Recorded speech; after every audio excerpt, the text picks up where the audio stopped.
এটা হচ্ছে গুড়া। এই গুড়া চিনে না বাংলাদেশে এরকম লোক খুঁজে পাওয়া খুব কঠিন। গুড়াকে মোটামুটি সবাই চিনে, আর বাংলাদেশের সব জায়গায় গুড়া আসলে আছে। তো আমাদের এলাকায় একটা সময় ছিল যখন গুড়ার প্রচলন খুব ছিল।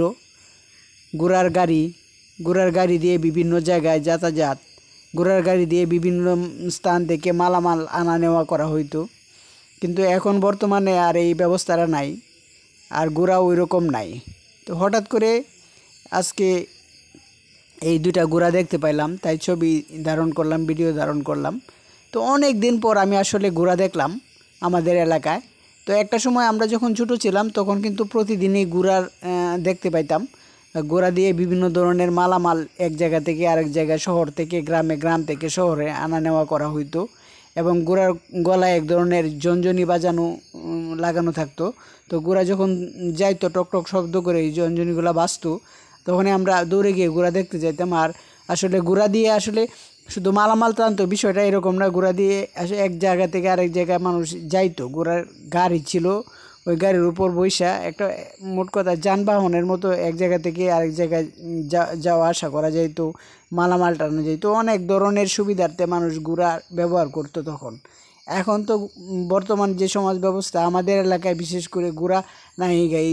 হঠাৎ করে এই দুইটা গুড়া কে জানি শখের বশত লালন পালন করতেছে জানি না। তো হঠাৎ করে আমি এগুলো আমার সামনে আসলো, এই যে দেখেন খুবই শান্তশিষ্ট গুড়াগুলা, এবং খুব সুন্দরভাবে মানে দোকানের সামনে ঘুরতেছে ফিরতেছে, কোনো অসুবিধা করতেছে না কাউকেই। সবাই এগুলা দেখতেছে এবং আনন্দ উপভোগ করতেছে। যার সামনে যায় যা কিছু দেয়, আবার খাওয়ার জন্য কোনো কিছু দিলে খায় নেয়, এই হচ্ছে ব্যাপার। আর আসলে খুবই সুন্দর লাগছে বিদায় আমি ভিডিওটা ধারণ করলাম, এবং আপনাদের সামনে উপস্থাপন করার জন্যই মূলত এই ভিডিওটা ধারণ করা।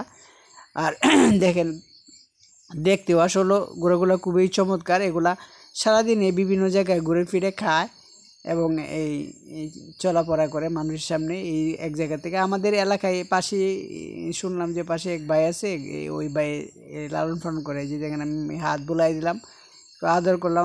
আমি আসলে এগুলার কখনো বাস্তবে আমি এই যে প্রথম আমার জীবনের প্রথম এই আমি ঘোড়ার শরীরে হাত বুলিয়ে দিয়ে আদর করে দিলাম। দেখেন কোনো কিছু করে না, একদমই শান্তশিষ্ট এবং সুন্দরভাবে সে দাঁড়িয়ে আছে এবং মজা নিতেছে।